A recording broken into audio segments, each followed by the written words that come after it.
Hello, my name is Jenny Santamaria. I'm a teaching artist based out of Farmingdale, New Jersey. I teach a unique and beautiful art form known as pysanky, or Ukrainian egg decorating. This ancient art is a cherished and beautiful art form, and the message that it carries of peace and hope is even more important today than it's ever been before. The information that I share during the workshops and demonstrations is information that I think the public needs to know today, which is why I wanted this video to be accessible to anyone and everyone. This year, the workshops took on a little bit of a new identity. I had people come from all corners of the world. It was a very multicultural event. People came excited to share stories and celebrate their cultural heritage, while also interested in what's happening in Ukraine and current events. And so this year, I talked a little bit more about the value of the land and its tie to current events. And so this information you're going to be hearing is going to shape the way you think of the Easter egg, which I am sure you will never think of the same way again. I'd like to start first with talking about pysanky. It's a very interesting word. It comes from the word pysanty, which means to write, not to draw, which is interesting because when you look at an image of a deer, you may say that's a deer, right? And you take it literally. But really, if you were to dive a little deeper and see that these images have symbolic meaning, if someone were to hand you a pysanka that they made for you and it has an image of a deer, they created that image for you to have a prosperous year where there is reference to vitality and abundance. So these images have meaning that's elevated to the status of writing. And so in workshops, I use writing and drawing interchangeably. People make batik eggs, art for art's sake, and then there's people that write pysanky that's meant to be given away. So I'd like to start with this book. As you can see, it's one of my favorites because it's falling apart, but I want to unpack what this is all about first by looking at it as a Ukrainian art.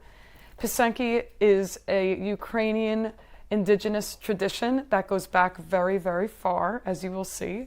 And if you have the pleasure of going to the Ukrainian Museum in New York City in the East Village, you'll see that they have a map on display with a beautiful egg dangling in front of each region.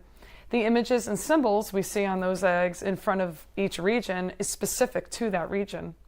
Interestingly, pysanky is one of the only art forms on earth that's still passed on through the matrilineal line, meaning given away, skill-wise, from mother or grandmother or aunt to daughter or children or even neighborhood. And these images that we see in these different regions have often been passed down for a very long time, maybe thousands of years, by the women in those communities. And also, the whole tradition of creating beautiful eggs that are given away is a tradition that encompasses all of Northern Europe. Pysanky is true to Ukraine, but they also write pysanky in Poland. They spell it with an I. They often work on blown out eggs, which is not of the Ukrainian tradition. And also pysanky in the Polish tradition may also mean many different kinds of egg art. Pysanky spelled with a Y that belongs to the Ukrainian tradition is very specific to Ukraine. These are designs written in wax in the batik style and given away to bring about something beautiful, hopeful, and peaceful to either the people they give it to or to the land and animals they give it to. And also I want to talk a little bit about Easter. The art form today is considered a reference in Christianity. You know, you think of Easter eggs. In the American sense, we think of buying those little kits from the supermarket where you have the tablets and you write with the wax crayon. This is the original version of what that is. And essentially, the art form predates Easter by many, many thousands of years. People are sometimes surprised to learn this. The art form itself was appropriated by Christianity, and it was, to a degree, a pagan practice. That word does have some baggage, though, and pysanky doesn't deserve any baggage, right? It's a peaceful and beautiful art form. And so what is accurate and sympathetic to say is that the practice of writing these eggs belonged to the indigenous of Northern Europe. We had indigenous here in the United States that were forcibly pushed off into reservations. In Northern Europe, there were indigenous too. They lived peacefully on the land and created this tradition, and they eventually moved and disappeared. Essentially, the art form predates the building of the pyramids in Egypt by 2,000 years. That is a really old art form. And so if you think about it that far back, we're talking Neolithic. The art form, I could argue, is the oldest artistic practice on earth. Some people may argue and say, well, what about drumming? What about dancing? Those are Neolithic art forms. And yes, that may be true, but I don't know too many drumming patterns or dances that have been passed on from mother to daughter all this time and is still true to form from that far back. Specifically, the Trypillian culture of Northern Europe created this tradition. These people are very interesting, and I really encourage you to do more research about Trypillia. The Trypillian culture was all of Ukraine, which is twice the size of Texas, and some of the neighboring countries. And essentially, this culture lived in an egalitarian society, meaning that men and women were treated as equals, with a particular reverence for women, because we see pottery left behind from these sites and little figurines that suggest that maybe there was sort of an interest, an appreciation, perhaps for the fact that women could carry life. The pottery left behind represent, in many cases, women's bodies. The images we see on the pottery look awfully similar to the eggs that are designed today. Trypillia doesn't suggest, when we look at the artifacts from this time, there's no suggestion that these people experienced war. They didn't seem to have weapons. They lived peacefully, and they lived on the land.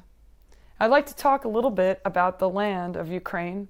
If you were to take your hand and really dig it into the soil in Ukraine, you would pull up black soil. It is incredibly rich and nutritious. And that being said, it is nicknamed the breadbasket of Europe. Ukraine feeds millions of people around the world. The Middle East depends on Ukraine and its ability to grow wheat and barley. You could grow anything there. It's incredible. If you pay attention to what's happening in the news, you will hear that the world leaders are very interested in minerals at Ukraine. So that doesn't surprise me. Ukraine's history, which is very long, suggests that there may have always been a tumultuous relationship with its neighbors because of how rich and special this land is. Being you could grow anything in it. There's coal, iron, minerals, uranium, lithium. So the world is watching in that way. But also the people that live in Ukraine have indigenous roots. These are peoples that were connected to the land. Their ancestors were connected to the land, and they are still to this day. Something interesting I've learned in recent years is that it's believed, and I've looked it up, that there seems to be some fact to support that the Ukrainian people were the first ones to take honey and wax from the hives without killing the bees. They waited until the winter was over, when the bees had eaten and were then enjoying the spring, and they could take the honey in a sustainable way. They also may have very well domesticated chickens. Although that originated in China, there is some suggestion they may have also known how to do this. These ancient peoples, being so connected to the land, were very connected to the chicken, which I really want to talk about a little bit too, because there's a miraculous nature to the chicken. So when I teach in New Jersey, we're a little disconnected from where we get food from here in New Jersey. And I'll ask the question, do we know how we manipulate the chickens to lay eggs all year round? Sometimes people look at me like, you're kidding me, they don't lay eggs all year round? No, they're birds. They'll stop in the winter, you know? And so we trick them by putting lights in their coops when they sleep, and so they are tricked into laying eggs all year round. In ancient times, I bet you ancient peoples knew this. And maybe they kept chickens simply because you could eat them in the winter, but I bet they knew that if you kept a chicken all the way through winter, you would get a very special gift, and that gift would be very important to these people. I'd like to hold it up for you. The humble little egg. We take for granted the symbol of hope. In Northern Europe, people survived the winter, and if you got this, it meant that the winter is almost over. It was a miracle. That miracle might be lost on us in American society because we can get food anytime we want. right? But really, this would have been such a miracle and a gift, and it's no wonder that Catholicism appropriated this tradition and looked at this to reference the resurrection. He has risen, right? So the egg in itself is a miraculous thing, from a miraculous bird that all of a sudden lays a food source and a symbol of regeneration. This is a very special image, you see. It's the first design I was ever taught to do when I was young, and it is considered to be the oldest visual representation of love on earth. And it has survived so much war, religious takeover, boundaries being written and rewritten, people having to move, and even most of all, communism. In a communist state, you're not allowed to worship or express spirituality. And the ancient peoples wrote this image thousands of years ago, probably referencing the life force of the sun, but also in today's time, referencing God's love. To receive an egg with this design is to say, I want you to have the most abundant, wonderful year. And essentially, when I teach the workshops, I express that this image is a very powerful one. That suggests the resiliency of the Ukrainian people. It suggests that people were at one time very connected to the land and the seasons, and that these images stay true. They survive because of the very courageous women who chose to share them in spite of all the hardships in their way. And so the miraculous egg, of course, would have an image so powerful on it. I have heard that it is tradition to make somewhere between 50 to 150 eggs in the spring season, and all of them are given away. It's an incredible labor of love. And essentially, if you were to receive one, it's to suggest that something beautiful and positive has been bestowed onto. And so there are other traditions around the eggs. There are people that write pysanky to put them under the bee boxes to ensure more honey, wax, and to protect the hives. There are people that write a pysanka and put them back in the chicken coop, which must be very confusing for the chickens, but it's to thank them and to inspire more eggs and health for the chickens. And then, of course, you would have them blessed by your priest. You'd leave one at a grave site, give them to your children, your husbands, your neighbors.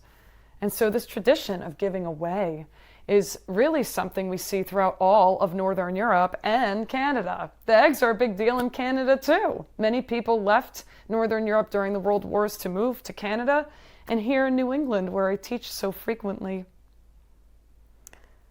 I'd like to share a little bit of folklore with you around these eggs. The first one is around the origin story of pysanky. And there's a lot of great stories. It was a beautiful fall day, and all the people in their Ukrainian village, which, by the way, were shaped in circles in ancient times, shaped like an egg.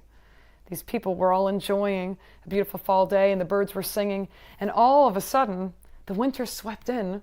People rushed into their homes, and they could see that the birds were falling from the sky and landing on the ground. They didn't have a chance to fly somewhere warmer, And so the people left the comfort of their homes to gather all the birds and bring them in to take care of them. In those days, you prepared all year for the winter, and so it was probably a tremendous hardship to take care of all these animals unexpectedly. But they took care of the birds anyway. All winter long, the people and their children and the birds ate all the same foods. And essentially, when the spring came, all the people let the birds free, and the birds returned the next day to lay beautiful decorated eggs for all the people that took care of them. As to say, you don't just take care of yourself, you take care of everyone. You take care of the land and the animals and everyone. I love those types of stories. I think it paints the picture a little bit about how connected the Ukrainian people are with that environment that so many people seem to be interested in. And lastly, I'll end with a very important piece of folklore that many people believe and share today about a monster chained to a cliff in the Carpathian Mountains. There's a monster that's chained that's the embodiment of evil. So if you want to use your imagination, think of something a little frightening and maybe satanic or something. Essentially, this monster has a lot of friends and scouts that fly around the world to see how many beautiful pysanky have been made this spring. If the scouts come back and report that there was more pysanky than last year, the chains are tightened on the monster, so peace and harmony have a chance to blanket the earth. But if the scouts come back, say there's less decorated eggs than last year, the monster's chains are loosened, so it is freed to blanket the world in war, suffering, and confusion. This is why this information is important to hear during these very troubling times. There are people that choose to stay in their homes in Ukraine to write pysanky as they always did. But also, if the folklore is true, it's interesting to think that maybe it's through the arts and through a sense of shared responsibility for each other and for our land that maybe we would be able to get a glimpse of what it would be like to have peace.